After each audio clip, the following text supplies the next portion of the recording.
He who fears being alone has already surrendered his soul to the crowd.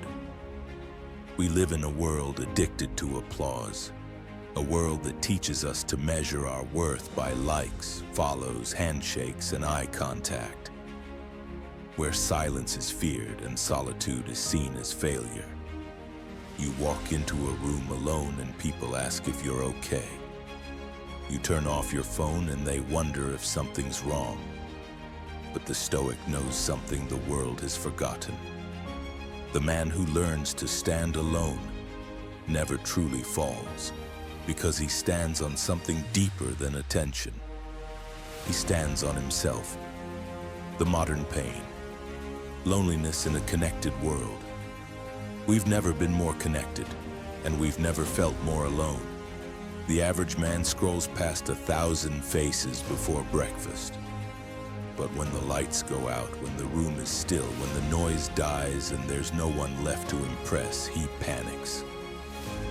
Because he's been taught that silence is emptiness, that solitude is exile, that unless someone is watching, his life has no meaning.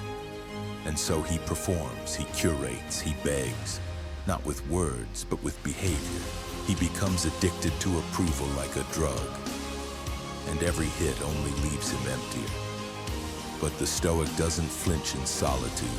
He welcomes it like an old friend because he knows to fear being alone is to be at the mercy of anyone who will stay. Principle 1. Solitude is your sacred space. Solitude is not loneliness, it's your proving ground, your cathedral. The place where you meet yourself without distraction. The Stoic retreats not to escape the world, but to hear what the world drowns out. Out there, they tell you who to be. In solitude, you remember who you are. The Stoic trains in silence. He doesn't need an audience to be disciplined. He doesn't need praise to stay on mission. Solitude sharpens him. It strips away noise, ego, performance. It asks one question: what are you when no one's looking? Principle 2, care less what they think. We are born free than shackled by opinion. The moment you ask yourself, what will they think, you've handed over your sword, you've become a puppet. But here's the Stoic paradox. Only when you stop caring what they think do you become someone worth respecting. The Stoic sees the truth. Most people don't think at all. They project. They criticize what they don't understand. They mock what they envy. They offer opinions that say more about them than about you. So why live for their approval? The warrior doesn't seek applause. He seeks alignment with virtue, with discipline, with mission. Let them gossip. Let them misunderstand. Let them leave. You do not belong to them. You belong to your conscience. Principle 3. Radical self-reliance. Dependence is weakness dressed as comfort. We've been sold a lie that someone is coming to save us, a partner, a boss, a mentor, a trend, a hack. But the Stoic doesn't wait.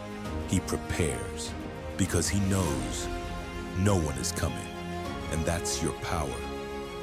The Stoic builds a life that doesn't collapse when someone leaves. He learns to cook his own meals, face his own demons, fix his own flaws. He turns pain into progress, failure into fuel, loneliness into clarity. He doesn't isolate to escape others. He isolates to become someone who doesn't need them. Principle 4. Failure is your teacher, not your prison. The crowd fears failure because to fail publicly is to risk shame, and shame is the currency of the weak. But the Stoic welcomes failure. He doesn't tie his self-worth to outcome. He ties it to effort, to persistence, to learning. To the man on the path, a scar is just a lesson healed into the skin. While others mock, he adjusts.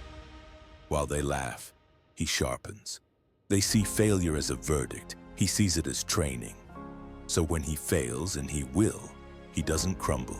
He rises wiser, harder, hungrier. Principle 5. Build an inner fortress. Life will test you. People will leave, markets will crash, friends will betray, health will waver. So what do you have left when all else fades? Your inner fortress, built of virtue, discipline, detachment, and clarity. It's not walls to keep people out. It's roots to keep you grounded. The Stoic builds his house on the rock of character, not the sand of circumstance. He returns to it in the storms. And in that fortress, he does not flinch, because he doesn't just survive the storm, he becomes it. Principle 6. The courage to disappoint others. The cost of self-respect is disappointment. The moment you live by your own values, you will break someone else's expectations. Remember this: they will call you cold, they will say you're distant, they will misunderstand your silence, your boundaries, your refusal to chase. But in time, they will see. You didn't retreat because you were afraid. You walked alone because you were becoming. And now you return, not needing but offering, not begging but building, not chasing but choosing.